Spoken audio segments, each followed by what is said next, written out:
সম্প্রতি রাশিয়া সফরে গিয়েছিলেন ভারতের প্রধানমন্ত্রী নরেন্দ্র মোদী, কিন্তু রুশ প্রেসিডেন্ট ভ্লাদিমির পুতিনের সঙ্গে তার সখ্যতাকে ভালোভাবে নেয়নি যুক্তরাষ্ট্র। মোদীর এই সফরে নাকি বেজায় চটেছে ওয়াশিংটন। ভারতে মার্কিন রাষ্ট্রদূত এরিক গার্সেটিও রাশিয়ার সাথে ভারতের সম্পর্কের সমালোচনা করেছেন। দিল্লিতে একটি অনুষ্ঠানে বক্তৃতাকালে গার্সেটি বলেন, অন্যান্য দেশ যখন নিয়মভিত্তিক আদেশের বিরুদ্ধে যায় তখন ভারত এবং যুক্তরাষ্ট্রকে গণতান্ত্রিক নীতিগুলো বজায় রাখতে হবে। তিনি সম্মান করেন যে ভারত তার কৌশলগত স্বায়ত্তশাসন পছন্দ করে, কিন্তু সংঘাতের সময় কৌশলগত স্বায়ত্তশাসন বলে কিছু নেই। তাদের সংকটের মুহূর্তে একে অপরের পাশে থাকতে হবে। এই আবহে অনেকে প্রশ্ন তুলতে শুরু করেছেন, তাহলে কি দূরত্ব বাড়ছে ভারত ও আমেরিকার মধ্যে? এই পরিস্থিতিতে তৎপরতা শুরু করেছেন ভারতের জাতীয় নিরাপত্তা উপদেষ্টা অজিত ডোভাল। শোনা যাচ্ছে ক্ষোভ প্রশমিত করতে নাকি মার্কিন নিরাপত্তা উপদেষ্টা জ্যাক সুলিভানের সাথে টেলিফোনে আলাপচারিতা সেরেছেন ডোভাল।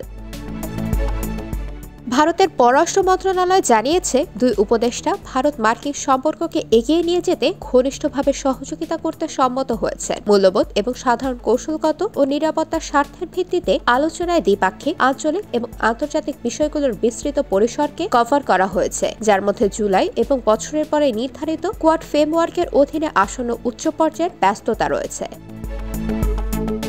মোদীর সফরের মাঝে আমেরিকা বার্তা দিয়ে বলেছিল, ভারতের কাছে তাদের অনুরোধ তারা যেন রাশিয়াকে স্পষ্ট করে বলে দেয় যে ইউক্রেন যুদ্ধের সমাধান জাতিসংঘের সনদ মেনে হওয়া উচিত, যাতে ইউক্রেনের অখণ্ডতা বজায় থাকে। পুতিনের সঙ্গে আলোচনায় কূটনৈতিক বৈঠকের মাধ্যমে দুদেশকে শান্তির পথ খোঁজার পরামর্শ দেন মোদী। বিশ্লেষকদের মতে, প্রধানমন্ত্রী নরেন্দ্র মোদী রাশিয়া সফর নিয়ে আমেরিকা ও ভারতের মধ্যে যে উদ্বেগজনক পরিস্থিতি তৈরি হয়েছিল তা সামাল দিতে চেষ্টা চালাচ্ছেন অজিত ডোভাল। জ্যাক সুলিভানের সঙ্গে আলোচনায় হয়তো তিনি ইউক্রেন যুদ্ধ নিয়ে ভারতের অবস্থান স্পষ্ট করে দিয়েছেন। সামনে কি হয় সেটাই দেখার বিষয়। IBTV USA news desk.